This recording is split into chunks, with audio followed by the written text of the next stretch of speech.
Hello दोस्तों, नमस्ते। मैं Avinash. Welcome to my YouTube channel fish farming techniques. Actually मैं फिर से बहुत दिनों बाद आप लोगों के सामने आया हूँ। कारण ये था कि मुझे कोविड हो गया था। कोविड बहुत ही पेनफुल होता है, बहुत ही पेनफुल होता है।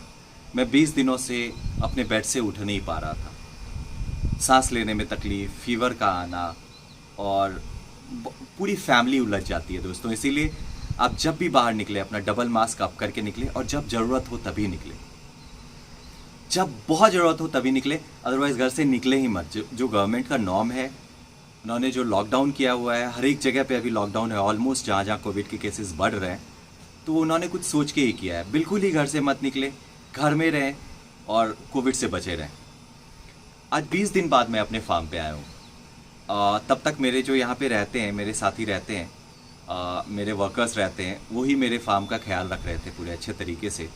और जो भी प्रॉब्लम्स उन्हें आती थी वो या तो फोटो या वीडियो के माध्यम से मुझे भेजते थे। और ऐसा हो गया था कि 5-6 दिन तो मैं उनका कुछ भी चेक भी नहीं कर पा रहा था। वो लोग यहाँ पे हेल्पलेस पड़े हुए थे। अगर कोई प्रॉब्लम आता था तो एक ही प्रॉब्लम आया था, वो उसी के बारे में मैं आपको बताने आया हूँ। तो आज मैं जो आपको बताने आया हूँ कि मैंने जब स्टॉकिंग करा था उसके बाद क्या क्या प्रॉब्लम आई, क्योंकि मैं तो 20-25 दिन से अपने फार्म पे आया भी था नहीं।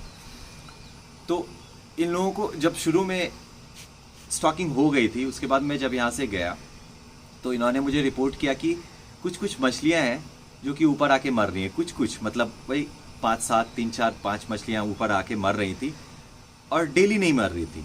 वो 1-2 दिन पे ऐसे आके कुछ ऊपर आ जा रही थी, और उनके शरीर के ऊपर घाव का निशान था, जिसको आप मतलब उनका पूंछ भी कटा हुआ था, किन्हीं का गिल रॉट लग रहा था, अल्सर साइंस जिसको आप बोलते हैं, बॉडी पे पूरा कटा सा निशान था।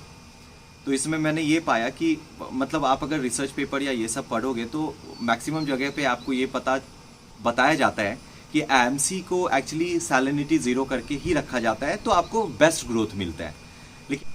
लेकिन मैं जो मानता हूँ कि आप इनिशियली शुरू में ही जब आप स्टॉक कर रहे हो ना फिशेस को, तो उस टाइम से ही आप 0.5 सैलिनिटी मेंटेन करो, तो उनको स्ट्रेस तो आती नहीं है।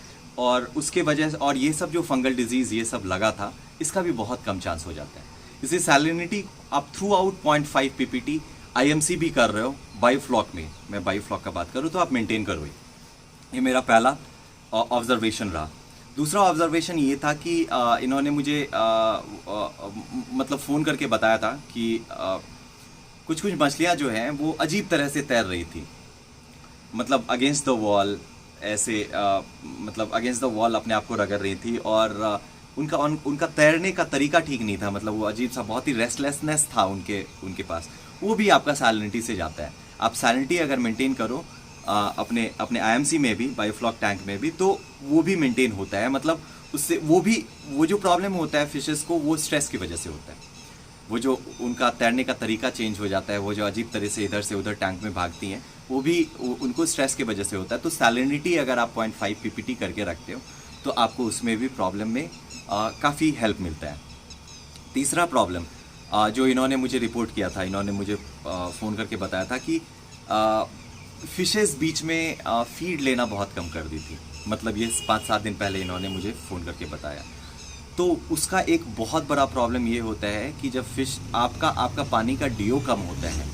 एक्चुअली यहाँ पे अभी बरसात का मौसम चल रहा है, तो लाइटें बहुत जाती हैं, तो इन लोगों को कभी जनरेटर चलाने में प्रॉब्लम हुआ होगा, या 1-2 घंटे इन्होंने स्किप मारा होगा, तो उसमें शायद डीओ का लेवल बहुत ही घट गया था। तो जब डीओ आपका कम होता है तभी आपकी फिशेस स्ट्रेस में आती हैं, और जब आपकी फिशेस स्ट्रेस में आती हैं तो उनका खाना लेना कम हो जाता है, राइट। तो आप ये भी चीज़ अपने दिमाग में रखिए कि आपको डीओ बिल्कुल ही मेंटेन करके रखना होता है। डीओ आप 6 के ऊपर हमेशा मेंटेन करें।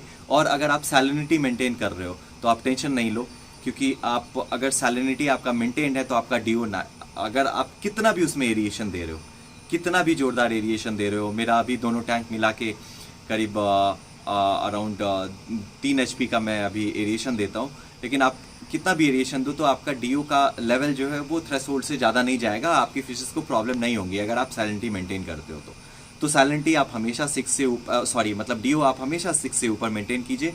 उससे आपकी फिशेस फीड भी लेना मतलब कंटिन्यू रखेंगी, और उनको ज़्यादा स्ट्रेस भी नहीं होगा। यही था आज के लिए अपडेट। नेक्स्ट अपडेट के साथ मैं अब थोड़ा जल्दी वीडियो देता रहूँगा। बस आप लोग घर में रहें, कोविड से बच के रहें, बहुत ही पेनफुल है। Thank you so much.